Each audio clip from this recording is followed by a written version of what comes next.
And this is what every single person walking the face of the earth desperately wants. They want to be heard, they want to be validated, they want to be made to feel important, and they want to be appreciated. And we, as leaders or neighbors, if we give people that and we do so genuinely, I'm telling you, you will change the trajectory of somebody's life. I know this about Facebook. Their top line revenue from 2009 to 2024 grew 21,000%. But when you open up Facebook, what's the opening prompt? What's on your mind? It's a beautiful algorithm. It works perfectly because that.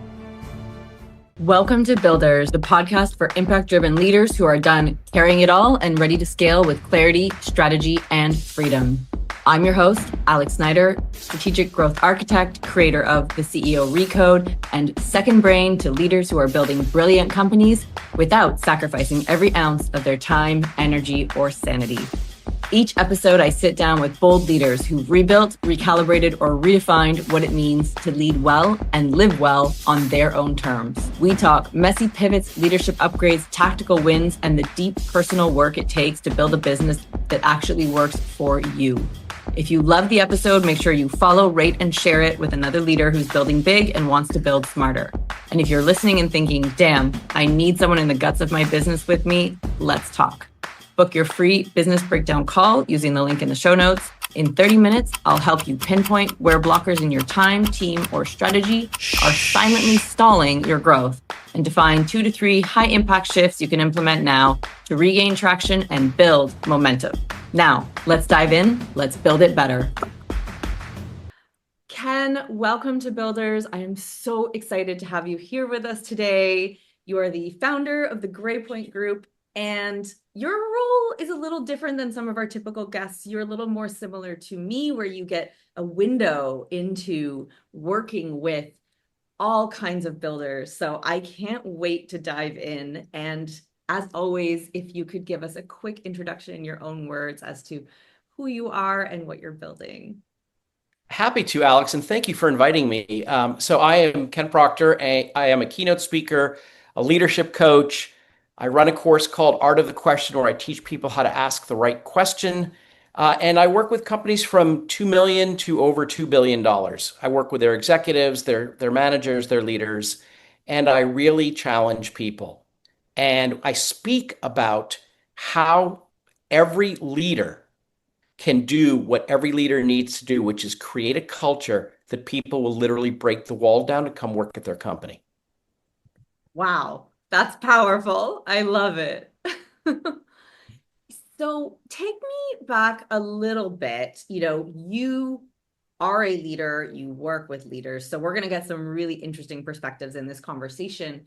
But were there some key, inflection points, pivots, mistakes, mentors that really set you on your journey or helped shape your journey into leadership? Absolutely. First of all, full disclosure, I'm a recovering salesperson. So I started out in sales and I did pretty well in sales. And I actually worked my way up to the president of a division, and one day got fired. And I was thinking about, what do I want to do next? And I actually had an interview 2 weeks later, and the interview went really well. It would be the president of a company, and my boss was the CEO. And I asked her, because I knew this job would involve a lot of travel, and I asked her, Nina, do you ever travel overseas, like to China? Because this job would have involved that. And she said, oh, good heavens, no. My people travel. I don't travel. And when she said the word, Alex, my people, the hair on the back of my neck stood up. And I got offered the position, and I politely declined, told my wife I wanted to start our own company, but we would have to sell our house to do it. And she said, take 5 weeks and write a business plan. We did. I did. Presented it to her, put our house on the market the next day, sold it, and then moved to a rental in another state. And that was in 2007. Wow. So a lot of gambling, right? But started partnership though. Oh, yes. Yeah. Happily married for many, many years, 34 years. And my wife has always been really supportive. So we moved to Texas and we started this company. Again, this is now the end of 2007. Started it scaled it, sold it, made so many mistakes along the way that if you looked at my body and looked at all the shrapnel wounds that I had from the mistakes I made, you would be impressed. But I have no problem talking about them because you make enough mistakes, you get something called experience. You get enough experience, you get wisdom. And that's where I am today. And that's what I impart to my leaders. And that's what I impart on stage. So what was it about that experience, that story that told you or that you knew you needed to build your own company? I did not want to be a my people. And Mm. I thought that's a very small indication of how she treats her team. And I wasn't comfortable with that. So I just decided to stop the interview process and realized I really want to work for myself. And that's what it was. And I want a company that reflects my morals, my values, my standards. And I don't know that I could get that working for somebody. And ever since then, I basically, Alex, have become unemployable. Isn't I that the can't work mark for of somebody. entrepreneurship? Exactly, exactly. And that was, almost 20 years ago. Wow.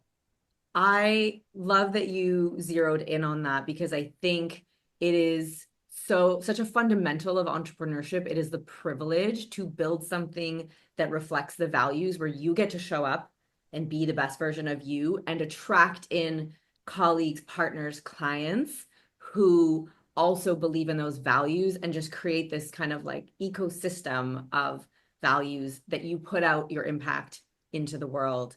And so I would love to know from that, you now work with other builders. How did you go from, I need to run my own company, I need to reflect my values into the world, to now I'm going to work with other people doing that? Yeah, great question. Thank you for asking. It took about 7.5 years, but we started the company, scaled it, and sold it. And when I sold it, I was 48 years old. And the money was okay, but it wasn't enough to retire on. So I couldn't understand, like, now what do I do? What's next? And so I hired a career coach. And after a lot of assessments and very deep questions, he said, "You need to be a coach." Huh, okay, why?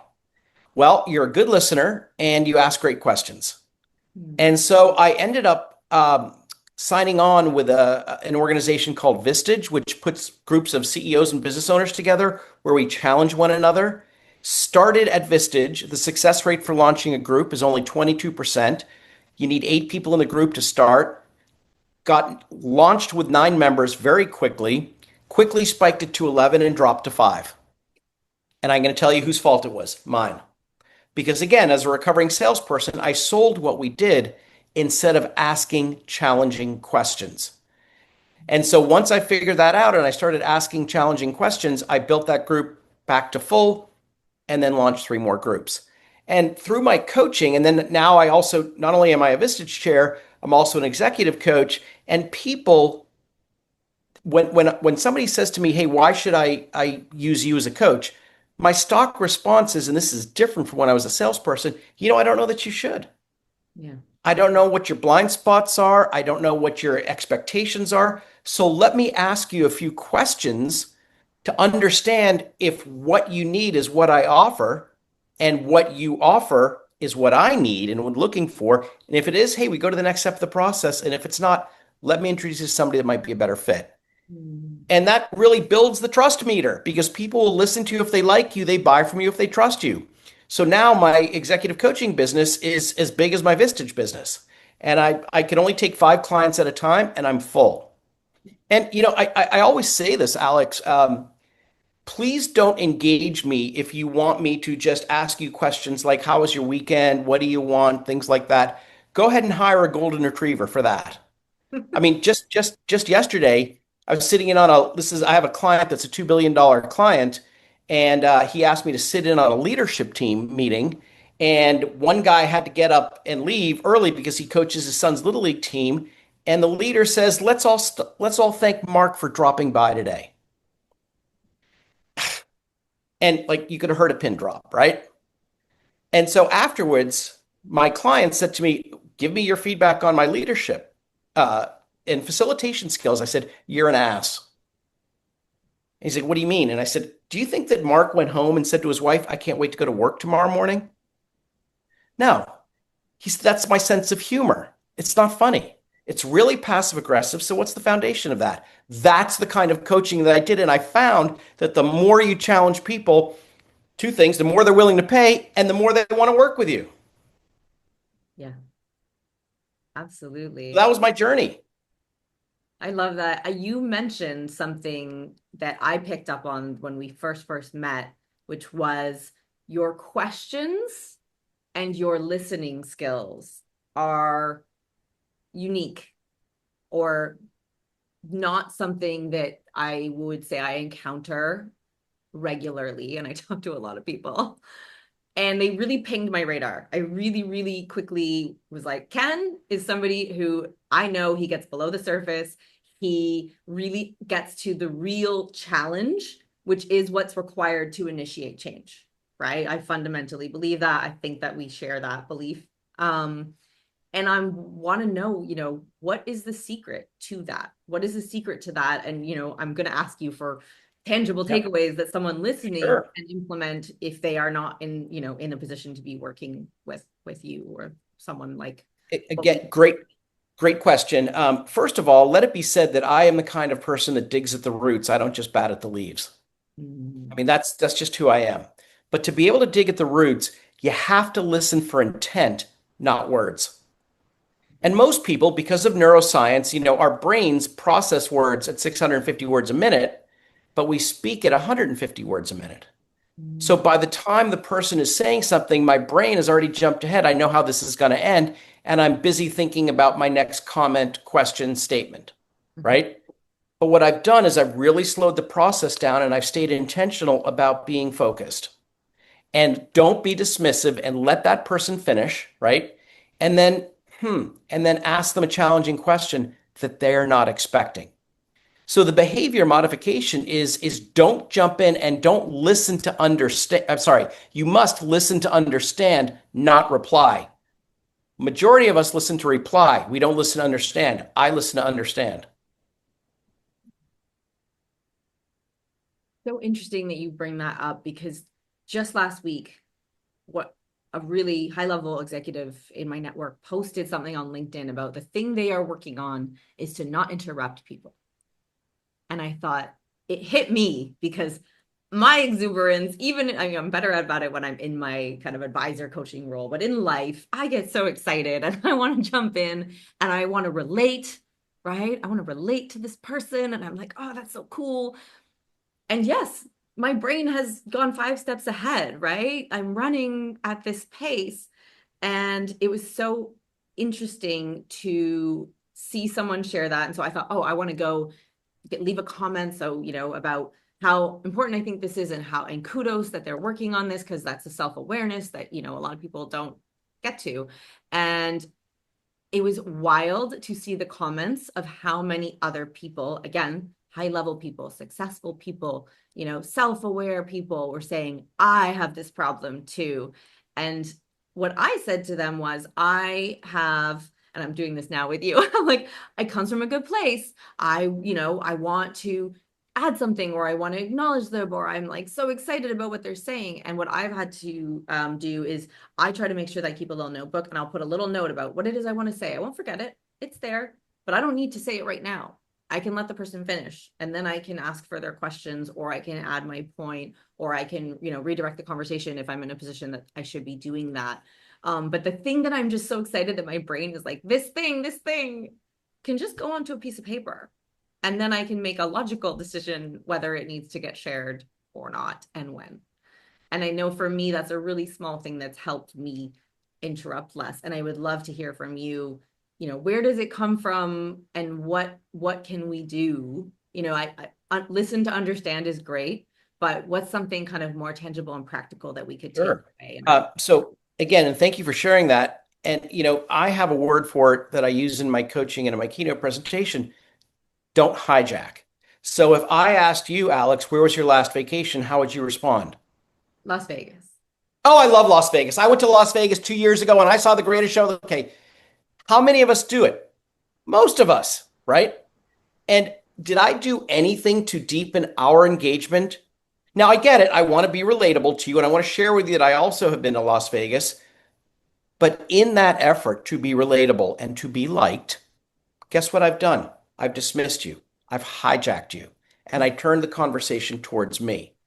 So what I did, and I raised our children, my wife and I raised our children, that before relating your own experience, you have to ask three questions of that person's trip to Las Vegas before relating your own. Now, you can say, you know what, Alex, I love Las Vegas. Where did you stay? Okay, so that satiates the need to be relatable and to offer something. But now I've gone ahead and I've turned it back over to you. Where did you eat? Did you see any shows? I'm going to ask you a bunch of questions, and you will literally and metaphorically move closer to me. So please don't hijack. And if you feel yourself the need to hijack, imagine that there's a miniature Ken sitting on your shoulder and brushing your hair back and whispering in your ear, wait, why am I talking? It's an acronym. Okay. Don't do it. Ask three questions. And for goodness sake, don't be a topper. You know what a topper, Alex, is? I'm excited to Okay. find out. Oh, I got one better than that. Okay. I wanna top you. I got one better than that. I got a story better. Okay. You know what? Whoever relates to that, okay, don't say that. You just denigrated me, right? I I got one better than that. Don't do it. So please don't hijack and don't be a topper and ask three questions about that person's story before relating your own. I love that. Okay, wait, why am I talking? Yep. Gold, gold. If you were listening, that I love that. That might be the title of the episode. Um, and I love three consultants. So three questions. Any guidance around if you're sitting there and you're at a loss, like, is it like bring in the senses, bring in some like how can somebody who's just like so new to this come up with a good question? Or what is a good question? Is there like a basic Sure. thing? Yeah. Thank you for asking. Again, great question. Okay. A good question is any question that allows the person with whom you're speaking to tell a story about themselves. Mm. Okay. So I had an occasion a few months ago. I was sitting across from somebody at a table. I've not met her before. And I said to her, who were you in high school? And how did that lead to where you are today? And she goes, what do you mean, who was I in high school? Were you a brain? Were you a jock? Were you a doper? Who were you? And she said, wow, I was a cheerleader slash doper. Oh my gosh, tell me, how did that get you to where you are today? Well, this woman, Alex, for the next 2 days followed me around wanting me to ask her more questions. So ask somebody questions that allows them to tell their story about themselves. So I might say to you, when you were 7 years old, Alex, did you look up at your parents and say, Mom, Dad, someday I'm going to be an executive coach or a podcast host? Walk me through your journey. I love that. No, Walk me I through it. was as unhinged as I am today. I wanted to be a fireman ballerina. Okay, so how did you go from ballerina fireman to where you are? It's just questions like that. I love that. I think that's so funny because I often get self-conscious because I think I ask really unhinged, odd questions. Yeah, But to your point, yeah, most people end up finding that really interesting because they get to tell their story. And I always am really curious about how people arrived somewhere. So I think that's such a great point is like, don't be there is like almost any question is a good question that if it allows someone to explain or tell a story. And you mentioned something earlier about, don't dismiss, don't denigrate. You want people to feel significant. that's And, right. I think from the conversations that we've had, that seems like a really large part of what you do. And I'm kind of curious if, what is behind that? Why do you do that? Why is it important? Yeah. What's your Uh, experience with it? so in developing my keynote presentation and working with leaders and executive teams and CEOs and C-suite, I have found that the single greatest challenge that I get, and if I got $1 for every person, Alex, that presented me with this issue, you and I could have had this conversation on my yacht, trust me.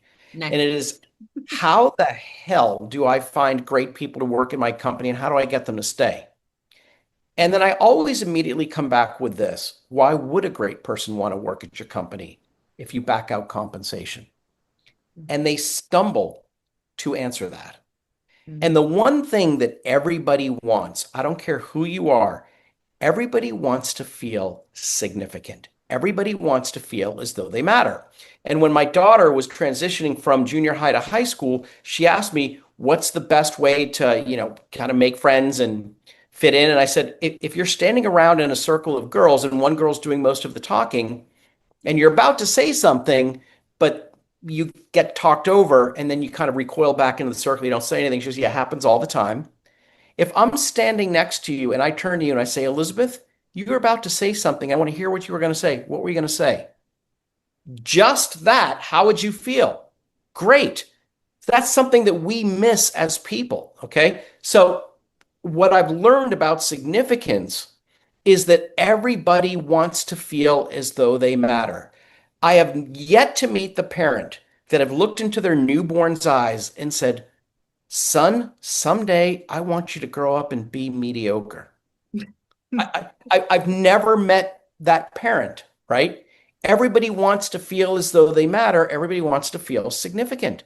So, what I teach in leadership and what I speak about in keynotes is how to make somebody feel as though they matter. So, if I am your boss, Alex, and you're dropping the ball on something, or the report that you submitted wasn't where I needed to be, most people say, Alex, that report, that was a waste of time, or they say something that just, it's not constructive, it's destructive.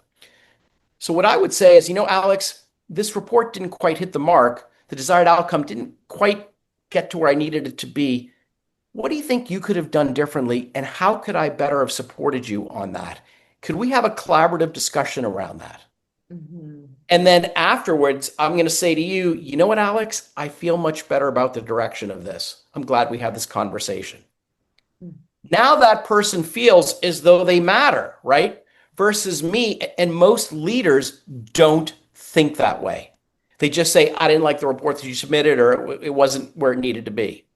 But how do I make you feel about yourself? And, you asked me how I came to this, and it's really, the foundation happened 51 years ago. 51 years ago, okay? Yes. So I grew up in Boston. I got Proctor here for this. I grew up in Boston, and I'm at the airport picking up my grandparents way before TSA.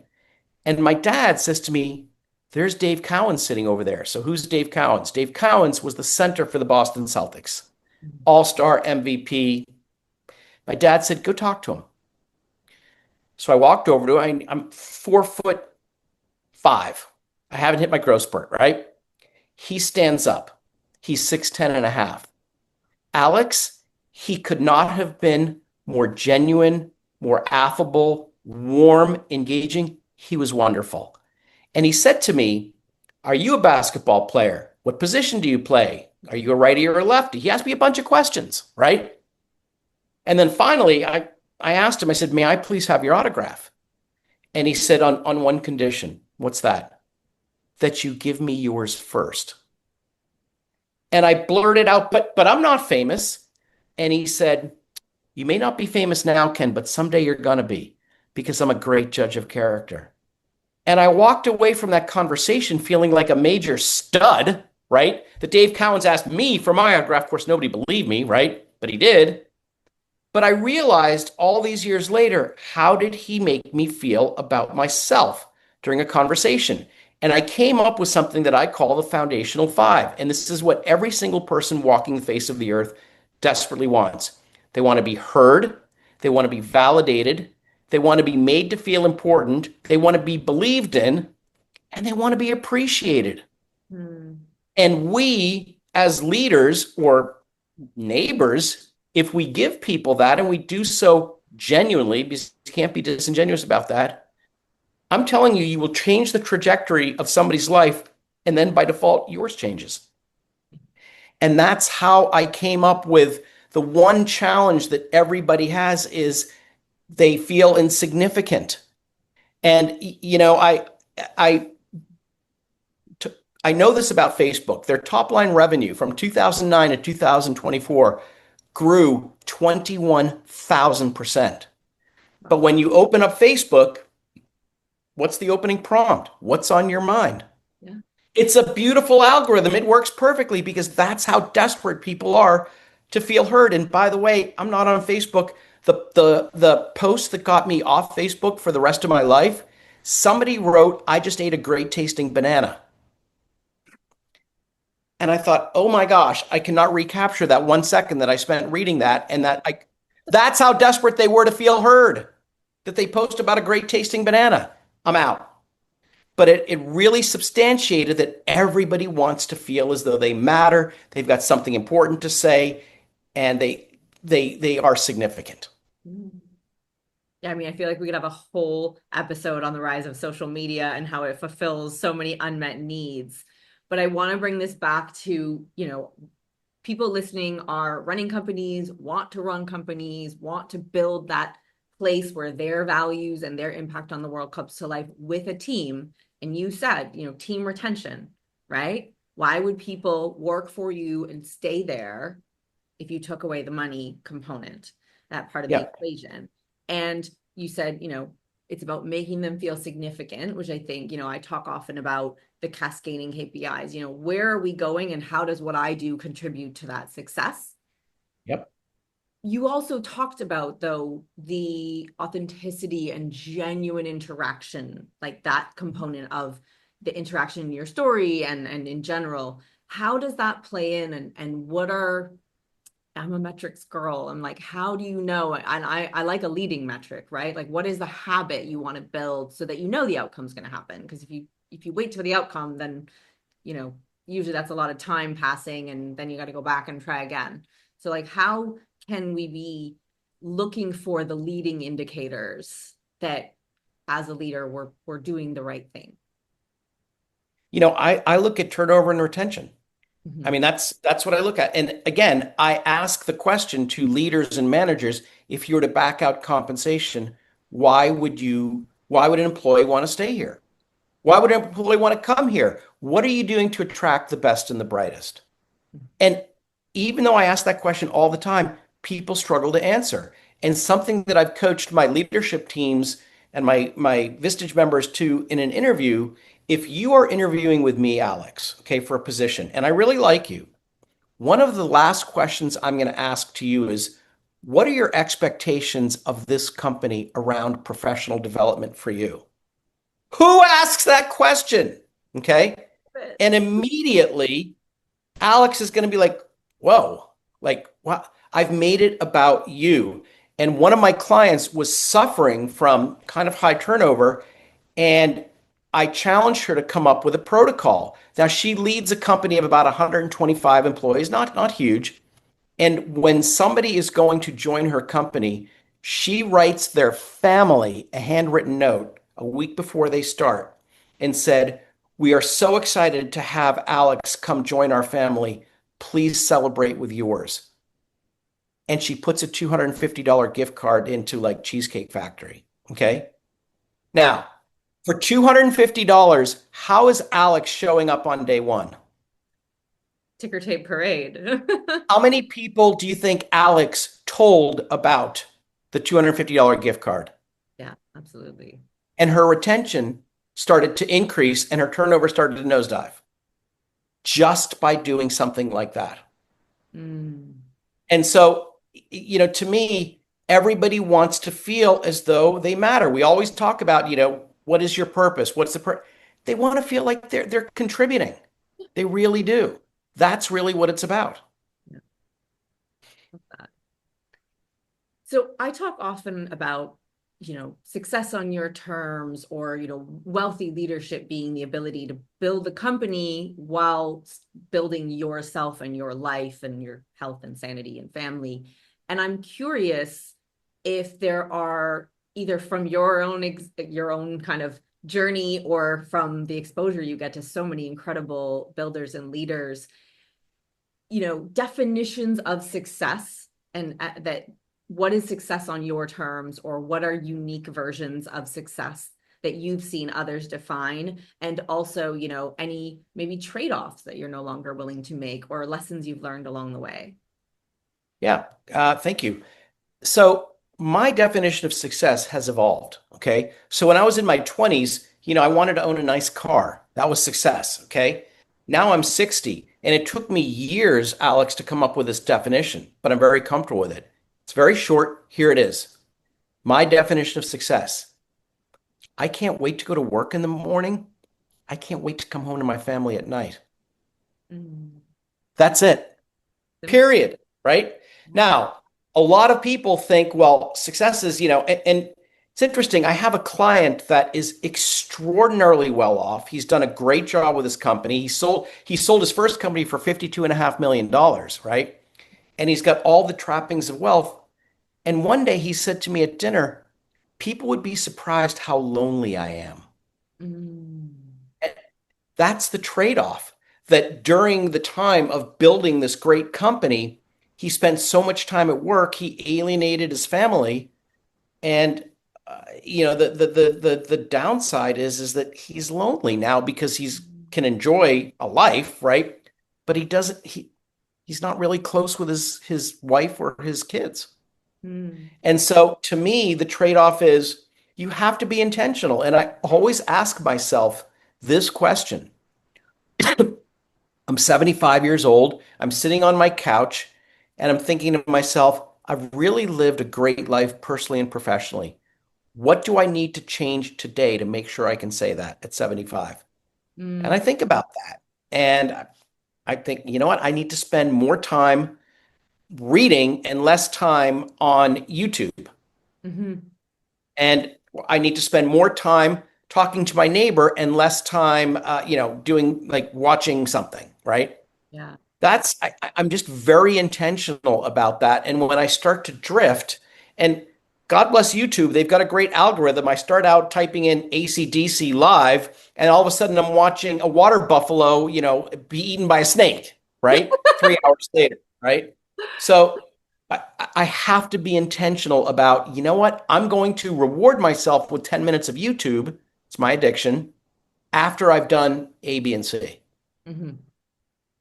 I love that question. You asked that question the first time I met you, and it really stuck with me. So for anyone listening, I just want to repeat that question. Was at 75 years old, I'm sitting on my couch and I'm reflecting on a fulfilling personal and professional life. What has to be true for me to feel like it was professionally and personally? That's it. Yeah, I that's love it. it. And what needs to be true, and therefore, what do I need to change today That's right. That's to right. make that happen? I love Yep. that. My quick follow-up on the client, which obviously as much as you can disclose or not, did he have the visibility and intentionally make that trade-off during the growth phase? Or was that a reflecting, looking back, would have done it differently, or that was the cost, the price of this success? That was a reflection. But he kidded himself to think I'm doing this for my family. Wrong. He's doing this for himself. And What I want to get into. yeah, he was, okay, and he was telling himself a lie, and I think that he was sort of aware of it. Remember, I dig at the roots, I don't bat at the leaves. And he one time said to me, my daughter is a 30-year-old loser. That's what he said to me. And that hit me quite viscerally, Alex, because I'm the father of two daughters. And I looked at him and I said, what part of that statement is your fault? And he looked down at the ground and he looked up at me and he said, most of it. Okay. So he knew that, right? He knew it. But was he willing to change as this young lady was growing up into an adult? Probably not, because he's, quote, doing this for them. Mm-hmm. Here's how that manifested itself. He's alienated himself from his kids. Right. So you have to, I think that at a subconscious level, we're aware that we're not spending the time we should be. And again, a question I love to ask my clients, okay? CEO, let's say this is a man, husband, father, rank them. Which is most important to you to be great at? Not an easy question to answer. And Mm. the answer that I get almost always, Alex, is this. Well, I know how I should answer it, but if I'm being honest, it's probably CEO, father, husband. Hmm. Okay. And is that what you want when you're 75 years old? Is that what you want? Mhm. No. So what do you need to do today to change that? So I'm not giving them the answers. I'm questioning their answers. Yeah. I That's love what a coach does. you shared this because I see the same things. And my clients, when I first started, were all male fathers, husbands, business owners. I have a little more diversity now. But Yep. the thing that I saw as a pattern that repeated itself was through good intention, they were over functioning and under delivering. Maybe not the best summary, but I'm trying to keep it somewhat short because I want to ask you a follow-up question here. But Yep. they were they wanted to be a great leader, father, husband, etc. And by trying to do everything, they were letting down the people that they wanted to be doing it for, both at work and at home. And similarly, I want to do this, but I know my actions are reflecting a different set of priorities. Yep. And I heard a long, long, long, long, long, long, long time ago somebody say, people think my priorities are wrong. And it was actually a husband and wife who both were incredible coaches in different ways. But he said, my first priority is to be the best version of me so that I can be the best partner, so I can be the best parent. If I don't take care of myself first, I cannot show up in the best way in those other relationships. And I Hmm. thought that was such an interesting, at the time, very controversial take. I feel like it's maybe a little less controversial now, but that there were certain things in this person's life that they said, these are actually my first priority before I show up for this, this, and this. And they said, even to the degree, which I very much agree in, because I think children and employees are the same, they don't tolerate hypocrites. The whole like, do what I do what I say, not what I do. It was like, if I'm not taking care of myself, if I'm not being a good partner, then I can't actually be a good father no matter how well I parent. Like if I'm not living those values, then my children will not get what they need. Yeah, that's Is that, exactly right. yeah. Yeah. You know, the only thing I ever ask for from my kids for Father's Day or my birthday is a homemade card.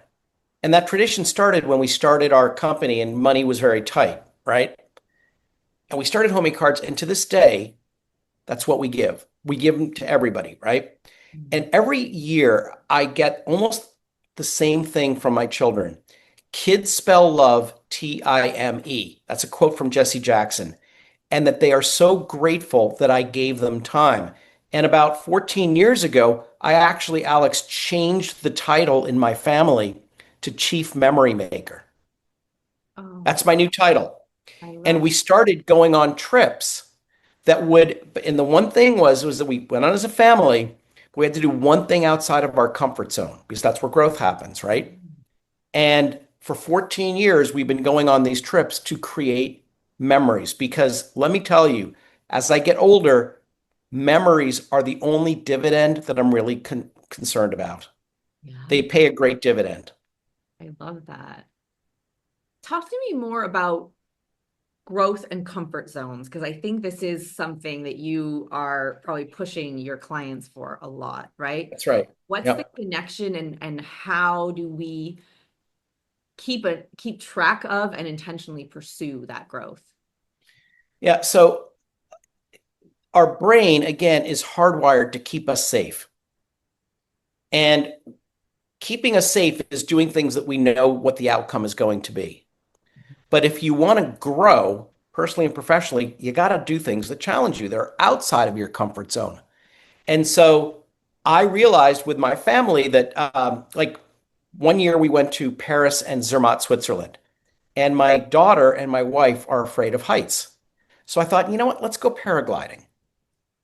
And I didn't tell them until we got to the place, and we paid for it. And they're like, "Are you?" And my wife was furious at me, right? She's like, "You know that?" And I'm like, "Just try it." And because we all went, and after she landed, I said, "How was it?" She said, "After having kids, it was the best thing I've ever done." So now, guess what? Now she's willing to try new things. That's how you have to grow. Her brain said, "No, don't do this." And it's the same with leaders. It's the same with leaders. You have to challenge them and push them to get outside of their comfort zone to grow. Mhm. And, a lot of my leaders feel very uncomfortable asking questions to their direct reports, to their employees. And I'm challenging, go deeper, ask them something. Don't just, how was your weekend? Good. What was good about it? What'd you do? I went to a New Mexican restaurant. Well, where was it? What did you try? How were the margaritas? Keep asking them questions so that they feel engaged. But that's outside of their comfort zone. And moreover, this is the one thing, Alex, if you are a leader and you really want to engender trust, do this. If you screw up, okay, say, "You know what? This is on me. I screwed up.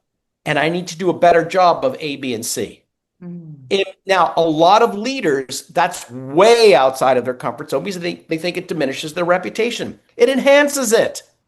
Yeah. Who among us have not made mistakes? But when you're able to say, "Yeah, this is on me. I screwed up and I need to do a better job of this," that engenders trust. Yes. And I feel very strongly about that. Yeah. So it's perfect. I wanted to ask you, we talked about success, failure, regret. How does that factor in to building a legacy, a family, a company, a team? Be willing to talk about it. Be willing to admit where you did well, where you fell short. Mm. I'm certainly not perfect, right? And I have no problem with admitting that, right? But unfortunately, we live in a social media society where everything is perfect.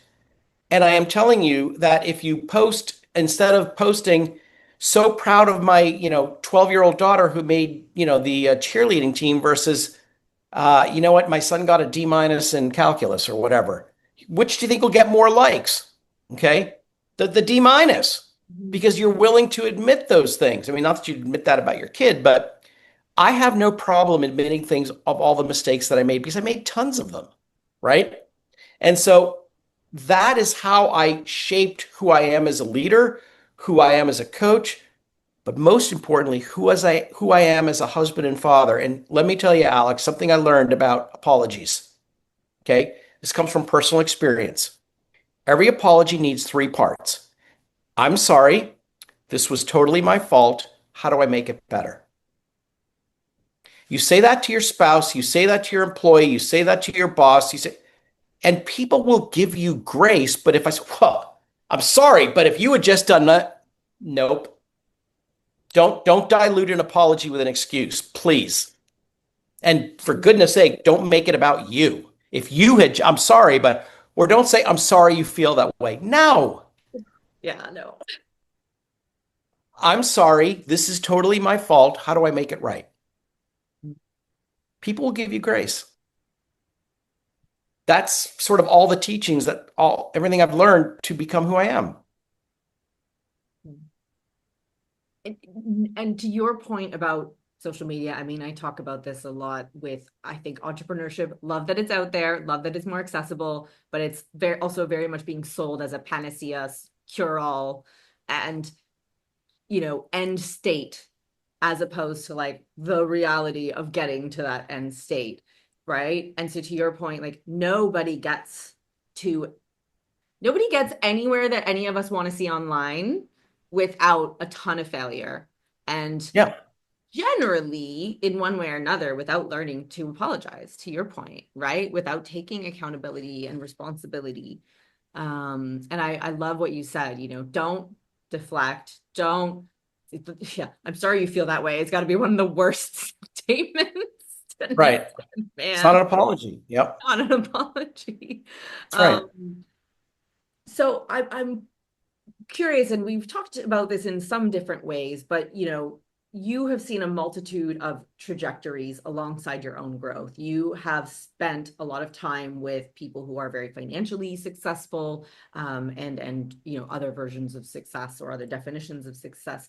Are there common threads, places where people most often go wrong and have to kind of wreck and rebuild, or anything that you really believe is most vital for executives and entrepreneurs to understand in order to scale, to achieve their goals, to develop their legacy? Yes. So again, I have to share with you, I had a CEO that owned a very large company, owned a big building, housed his company, and in front of the building, in the parking lot, was a sign that said reserved for the CEO. What message do you think that sends everybody else? Okay. Now compare that with I have a client that I've had for 10 years, and he leads a five-star hotel property here in Houston. Very, very recognizable, very successful. And one day he and I were walking into the restaurant for lunch, and the hostess was new to the company. And he introduced himself and he said, "Hi, I'm Steve. We work together. I don't believe we've met." That's how he introduced himself. Take that and compare it to with reserved for the CEO. What message do you think is being sent to the employees? Okay. Two different trajectories. So the one thing that I want people to take away is I'm so impressed with your title, but not really. I'm more impressed with you as a person. I'm more impressed with how you make me feel about myself. I'm not that impressed with I'm the CEO. And the other thing, Alex, you remember Miniature Ken sitting on your shoulder saying, wait? Okay. So there's another thing that Miniature Ken loves to whisper in your ear. Okay. And here it is. So what? Okay. So, I'm leading a $200 million company. So what? I have three homes. So what? Okay. We are great with customer service. So what? Okay. Make it about the other person. I'm not that impressed. And if you are the kind of person that is impressed with you're the CEO, and I get it, a lot of people are, but I mean, I work with them. So I'm impressed with the person. I'm impressed with the mother, the father, the spouse. I'm impressed with the person that says, yeah, you know what? Look, when people ask me all the time, I get invited for golf dates. Alex, it's taken me 25 years just to be terrible at golf. And I have no problem telling people that. Let's pick something else. I'm terrible at it, right? People aren't impressed with those that just beat their chest. And again, in our own family, this is my wife and I, how we raised our children. Don't walk through the door and say, whoa, here I am, right here. Ho, here. Hey, right here. Ho. Walk through the door and say, there you are. And when you do that and you make it about the other person, you will be successful. Love that. Walk through the door and say, there you are. Yeah, in our family, we say no lambs, which stands for look at me. No lambs, look at me. There you are. Your daughters are so fortunate to have grown up with this level of insight and guidance. I can only imagine how much it has shaped the young women that they are. And one son. And one son, sorry. Yep. Okay. All of them, young That's women okay. and men that they Yep. are. Wow. So we've talked a lot about the companies that you've built and sold, which we didn't even get into that, but you're going to come back. I hope. I would love to talk more.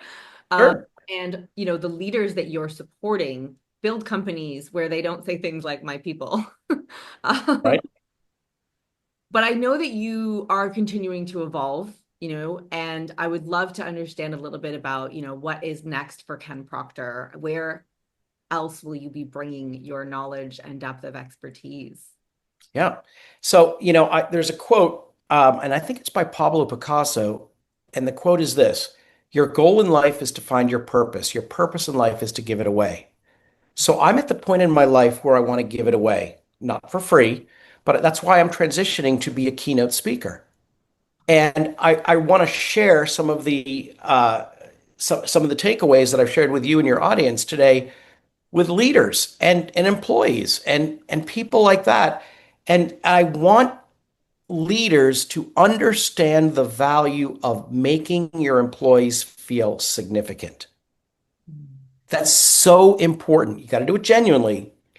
But what did Dave Cowens, the center for the Boston Celtics, what did he do? He made me feel significant. He did. A nine-year old kid, right? And I remember the story 51 years later. And how often do we enter into a conversation and we think, you know what? I want Alex to feel like she's heard, validated, believed, and made to feel important and appreciated. At Mm. least one of those. And if I do that, you will stay at the company. You will feel as though you matter. And it's not payroll, it's not perks. It's honestly, it's significance. I And love so I want to be a keynote, sorry, not I want to be, because I am a keynote speaker. I've spoken to Merrill Lynch, I've spoken to Bank of America, spoken to some big organizations. I want to do more of that. And I that's my impact. I need it. I love that you're moving into keynote speaking is giving you also just, it sounds obvious, but a broader audience, right? Because when you're coaching, you can work with, someone at the top or a certain individual, but this new format is going to allow you to reach so many more layers, so many more organizations. So I'm so excited to see you doing more of that. To your point, you're already doing it. Maybe I would love to one day we share the stage. It would be so cool to be at the same event sharing our Yeah, knowledge. It's been such a pleasure. Can we have a tradition of a few rapid fire questions at the sure. things up? You can have a one-word answer. You can pass if you don't have something that pops to mind. There's Okay, 5 of them. Are you ready? I'm ready. Amazing. So, question number 1 is, what is one decision that changed everything for you as a leader? The person I asked to marry me. Mm. Wait, do I have to give you a one word answer? No, no, no, no. No. It can be as short as one word. Yeah. I love that. As a leader, my wife changed my trajectory. Amazing.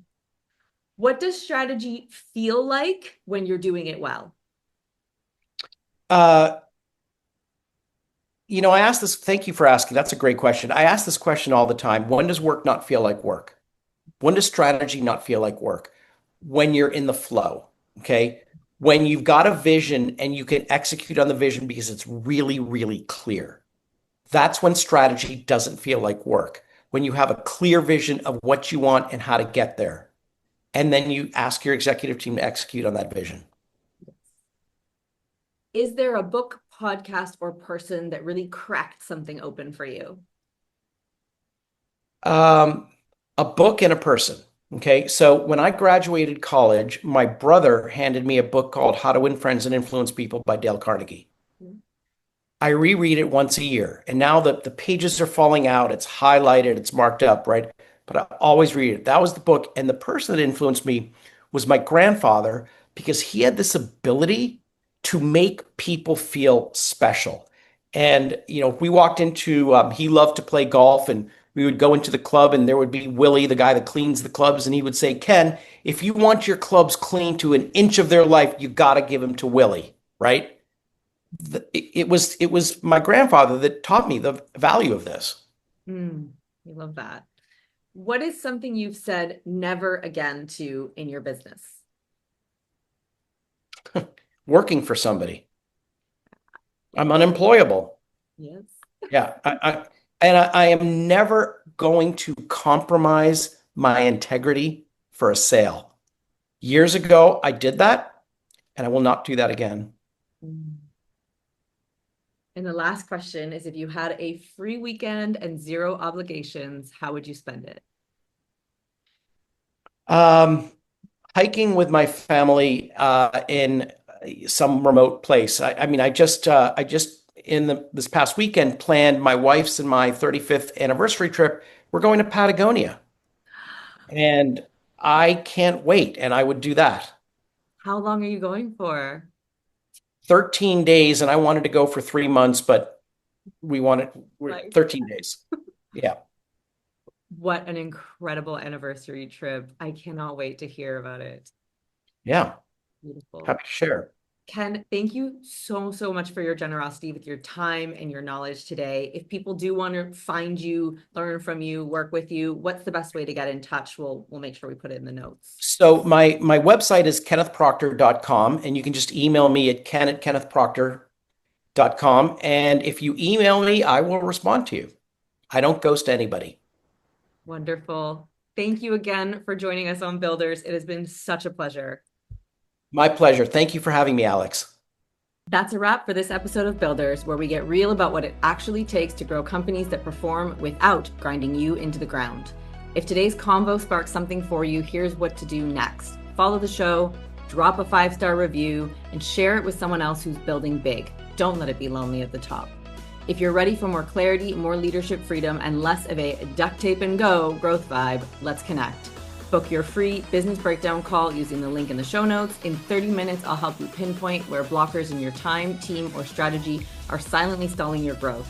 Walk away with a personalized fix-it list that gives you the clarity you've been craving on what to shift now to regain traction and build momentum. For more tools, insights, and my no-fluff takes on leadership and scaling strategically, join the Builders Club, also linked in the show notes.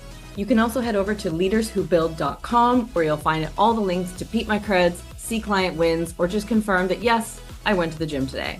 Until next time, keep leading boldly, building smart, and living success on your terms.